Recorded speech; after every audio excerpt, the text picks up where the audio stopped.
पंचलाइट।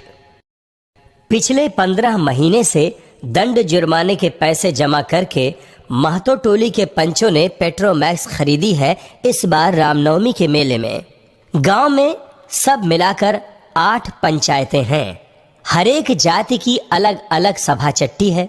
सभी पंचायतों में दरी, जाजिम, सतरंजी और पेट्रोमैक्स है। पेट्रोमैक्स जिसे गांव वाले पंचलाइट कहते हैं। पंचलाइट खरीदने के बाद पंचों ने मेले में ही तय किया 10 रुपए जो बच गए हैं इससे पूजा की सामग्री खरीद ली जाए। बिना नेम टेम के कल कब्जे वाली चीज का पुण्याह नहीं करना चाहिए।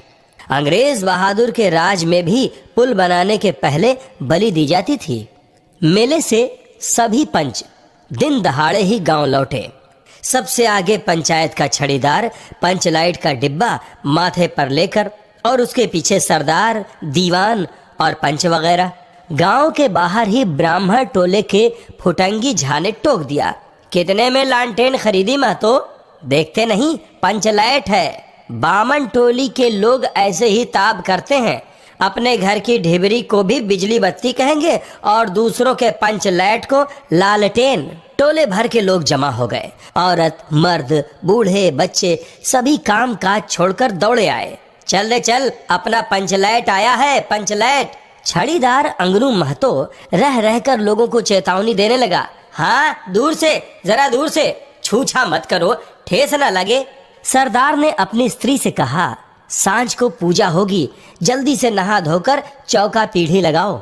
टोले की कीर्तन मंडली के मूल गायन ने अपने भगतिया पछक्कों को समझाकर कहा, देखो आज पंचलेट की रोशनी में कीर्तन होगा। बेताले लोगों से पहले ही कह देता हूँ, यदि आखिर धरने में टेढ़ बेड़ हुआ तो दूसरे दिन से एकदम बैकाट।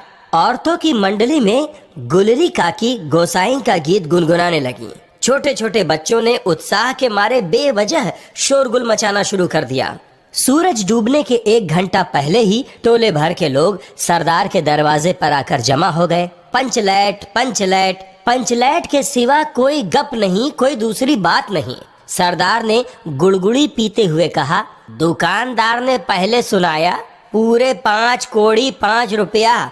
मैंने कहा कि दुकानदार साहब यह मत समझिए कि हम लोग एकदम देहाती हैं, बहुत बहुत पंचलाइट देखे हैं। इसके बाद दुकानदार मेरा मुंह देखने लगा, बोला लगता है आप जाति के सरदार हैं। ठीक है, जब आप सरदार होकर खुद पंचलाइट खरीदने आए हैं तो जाइए, पूरे 5 कौड़ी में आपको दे रहे हैं। दीवान जी ने कहा, अलबत्ता चेहरा परखने वाला दुकानदार है। पंचलाइट का बक्सा दुकान का नौकर देना नहीं चाहता था। मैंने कहा, देखिए दुकानदार साहब, बिना बक्सा पंचलाइट कैसे ले जाएंगे? दुकानदार ने नौकर को डांटते हुए कहा, क्या रे, दीवान जी की आंख के आगे धूर खेल करता है, दे दे बक्सा। टोले के लोगों ने अपने सरदार और दीवान को श्रद्धा भरी निगाहों से देखा। छड़ीदार ने औरतों की मंडली में सुनाया, रास्ते में सन्न सन्न बोलता था पंचलाइट, लेकिन ऐन मौके पर लेकिन लग गया। रुदल शाह बनिए की दुकान से 3 बोतल किरासन तेल लाया और सवाल पैदा हुआ, पंचलाइट को जलाएगा कौन? यह बात पहले किसी के दिमाग में नहीं आई थी। पंचलाइट खरीदने के पहले किसी ने न सोचा, खरीदने के बाद भी। अब पूजा की सामग्री चौके पर सजी हुई है। कीर्तनिया लोग ढोल करताल खोल कर बैठे हैं और पंचलाइट पड़ा हुआ है। गांव वालों ने आज तक कोई ऐसी चीज नहीं खरीदी जिसमें जलाने बुझाने का झंझट हो। कहावत है, भाई रे गाय लूं तो दूहे कौन? लो मजा। अब इस कल कब्जे वाली चीज को कौन बाले? यह बात नहीं कि गांव भर में कोई पंचलाइट बालने वाला नहीं। हर एक पंचायत में पंचलाइट है, उसके जलाने वाले जानकार हैं। लेकिन सवाल है कि पहली बार नेम टेम करके, शुभ लाभ करके दूसरी पंचायत के आदमी की मदद से पंचलाइट जलेगा। इससे तो अच्छा है कि पंचलाइट पड़ा रहे, जिंदगी भर का ताना कौन सहे। बात बात में दूसरे टोले के लोग कूट करेंगे, तुम लोगों का पंचलाइट पहली बार दूसरे के हाथ से। ना ना, पंचायत की इज्जत का सवाल है, दूसरे टोले के लोगों से मत कहिए। चारों ओर उदासी छा गई, अंधेरा बढ़ने लगा। किसी ने अपने घर में आज ढिबरी भी नहीं जलाई थी। आज पंचलैट के सामने ढिबरी कौन बालता है। सब किए कराए पर पानी फेर रहा था। सरदार, दीवान और छड़ीदार के मुंह में बोली नहीं। पंचों के चेहरे उतर गए थे। किसी ने दबी आवाज में कहा, कल कब्जे वाली चीज का नखरा बहुत बड़ा होता है।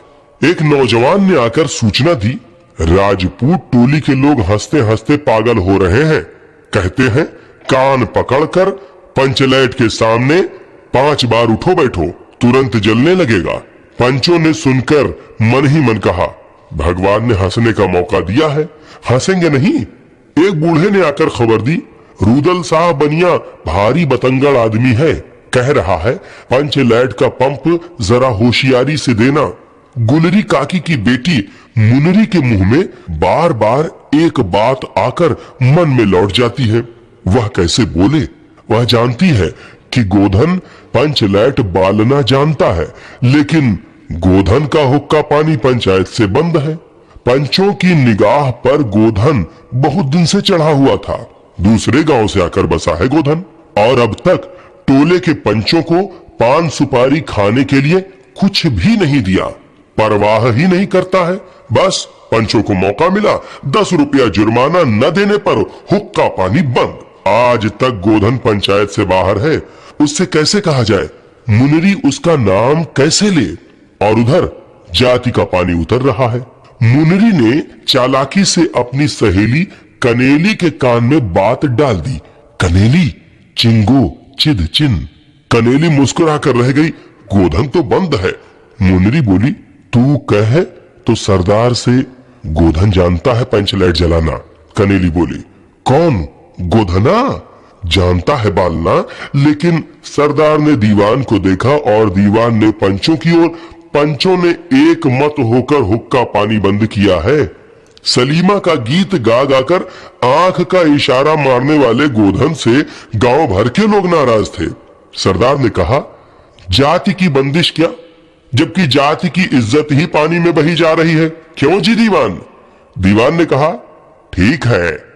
पंचों ने भी एक स्वर में कहा, ठीक है, गोधन को खोल दिया जाए। सरदार ने छड़ीदार को भेजा। छड़ीदार वापस आकर बोला, गोधन आने को राजी नहीं हो रहा है।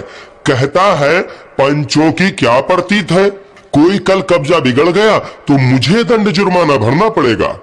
छड़ीदार ने रूनी सूरत बनाकर कहा, किसी तरह गोधन को राजी करवाइए, नहीं तो कल से गांव में मुंह दिखाना मुश्किल हो जाएगा।